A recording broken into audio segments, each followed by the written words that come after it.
இங்கிலாந்துக்கு எதிரான இரண்டாவது டெஸ்ட் போட்டியில் 10 விக்கெட்டுகளை வீழ்த்திய ஆகாஷ்தீப் இந்தியாவிற்கு எதிராக இங்கிலாந்து கட்டமைத்த ஒட்டுமொத்த திட்டங்களையும் தவிடுபொடியாக்கியுள்ளார். விராட் கோலி, ரோஹித் சர்மா, ரவிச்சந்திரன் அஸ்வின் முதலிய 3 தலைசிறந்த வீரர்கள் இல்லாத போதும் சுப்மன் கில் தலைமையிலான இளம் இந்திய அணிக்கு எதிராக இங்கிலாந்து அணி ஒரு மோசமான திட்டத்தையே கையில் எடுத்தது. இங்கிலாந்தில் பந்து வீச வேண்டும் என்றாலே ஸ்விங் செய்யக்கூடிய பவுலர்களுக்கு கொண்டாட்டம்தான். இங்கிலாந்தின் வானிலை மாற்றமும் மற்றும் காற்றின் வேகமும் இரண்டு பக்கமும் ஸ்விங் செய்யக்கூடிய பவுலரும் இணைந்தால் மும்முனை தாக்குதல் தான்.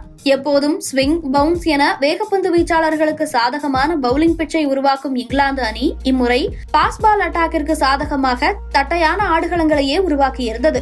சொந்த மண்ணில் இங்கிலாந்து ஏன் இப்படி ஒரு திட்டத்துடன் களத்திற்கு வர வேண்டும் என்ற கேள்வி முதல் டெஸ்ட் போட்டியில் அனைத்து இங்கிலீஷ் பவுலர்களும் ஒரே லைன் மற்றும் லென்த்தில் வீசிய போது அதிகமாக எழுந்தது. ஆனால் இந்தியா எவ்வளவு ரன்களை அடித்தாலும் அதை விரட்டி பிடிக்கும் வலுவான பேட்ஸ்மேன்களை கொண்டிருந்த இங்கிலாந்து முதல் டெஸ்ட் போட்டியில் அவர்கள் கையில் எடுத்த யுத்தியில் வெற்றியும் கண்டனர். மாறாக பும்ராவும் இங்கிலாந்து தீட்டிய இந்த திட்டத்தில் சிக்கிக் கொண்டார். தட்டையான ஆடுகளத்தில் அதிக ஓவர்கள் வீசிய பும்ரா ஏற்கனவே இருந்த உடல் தகுதி பிரச்சனையால் இரண்டாவது டெஸ்டில் ஓய்வு பெறும் நிலைக்கு தள்ளப்பட்டார். இங்கிலாந்தின் இந்த திட்டங்கள் கண்ணா 2 லட்டு தின்ன ஆசையா என்பது போல இதுவரை இந்தியா வெற்றியே பெறாத ஒரு ஆடுகளம், அதில் பும்ராவும் அணியில் இல்லை என்ற மோசமான நிலைமைக்கு இந்தியாவை கொண்டு சென்றது. எல்லாமே இங்கிலாந்துக்கு சாதகமாக மாற இரண்டாவது டெஸ்டிலும் வெற்றியைத்தான் பெறப்போகிறோம் என்ற அதீத மகிழ்ச்சியில் இருந்தது இங்கிலாந்து.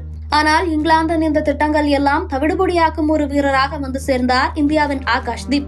முதல் முறையாக இங்கிலாந்து மண்ணில் டெஸ்ட் கிரிக்கெட் விளையாட பயணப்பட்ட ஆகாஷ்தீப் முன்னும் பின்னும் திரும்பக்கூடிய பவுலிங் பிச்சில் பந்து வீச போகிறோம் என்ற அதீத ஆர்வத்தில் தான் இங்கிலாந்து வந்து சேர்ந்தார். போதாக்குறைக்கு பும்ராவும் இங்கிலாந்தில் டியூக்ஸ் பந்துகள் எப்படி மூவ் ஆகும் என்றெல்லாம் ஆகாஷ்தீப்பிற்கு எடுத்துச் சொல்ல, டியூக்ஸ் பந்தில் நாம் பவுலிங் போட்டதே இல்லையே என்ற ஆர்வமும் ஆகாஷ்தீப்புக்கு தொற்றிக்கொண்டது.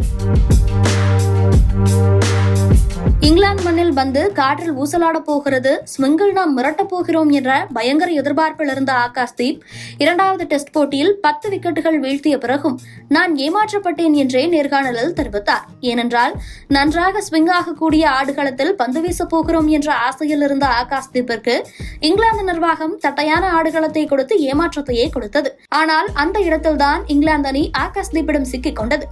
ரஞ்சி கோப்பை போன்ற உள்ளூர் கிரிக்கெட் தொடர்களில் தட்டையான ஆடுகளத்தில் எப்படி விக்கெட் வீழ்த்த வேண்டும் என கரைத்து குடித்த ஆகாஷ்தீப் டெஸ்ட் கிரிக்கெட்டையே ஆண்டு வரும் ஜோ ரூட்டிற்கே தண்ணி காட்டினார்.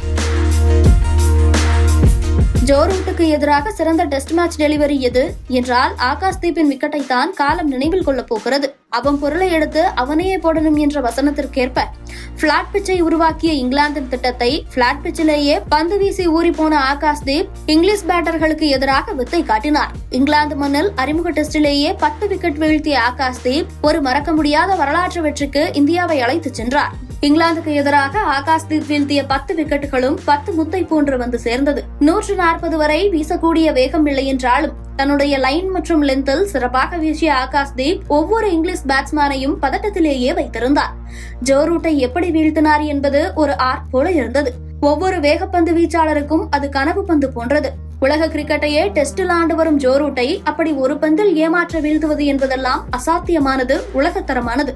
அப்படியானால் முதல் டெஸ்டிலேயே உலகத்தரத்தை எட்டிவிட்டார் ஆகாஷ்தீப். உள்ளூர் போட்டிகளில் ஆகாஷ்தீப்பின் பந்து வீச்சு சராசரி வரும் 23 என்பதே அவர் தட்டையான பிச்சிலும் எப்படி ஒரு பந்து வீச்சாளர் என்பதை பறைசாற்றுகிறது. பீகாரில் பிறந்த ஆகாஷ்தீப் முதல் தர கிரிக்கெட்டில் 138 விக்கெட்டுகளையும் சர்வதேச கிரிக்கெட்டில் 25 விக்கெட்டுகளையும் வீழ்த்தி அசத்தியுள்ளார்.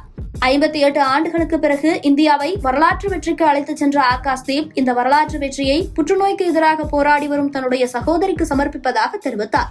புஜாராவுடனான நேர்காணலில் பேசிய ஆகாஷ்தீப், என்னுடைய சகோதரி கடந்த 2 மாதங்களாக கேன்சருடன் போராடி வருகிறார். அவர் என்னுடைய இந்த சிறந்த ஆட்டத்தை பார்த்து மகிழ்ச்சி அடைந்திருப்பார். அவருக்கு இந்த வெற்றியை சமர்ப்பிக்கிறேன் என்று கூறினார். வேதனைகள் மனதை நிறைத்திருந்தாலும் இந்தியாவிற்காக உயர்ந்து நின்ற ஆகாஷ்தீப்பையும் அவருடைய சிறந்த பந்து வீச்சையும் ரசிகர்கள் பாராட்டி வருகின்றனர்.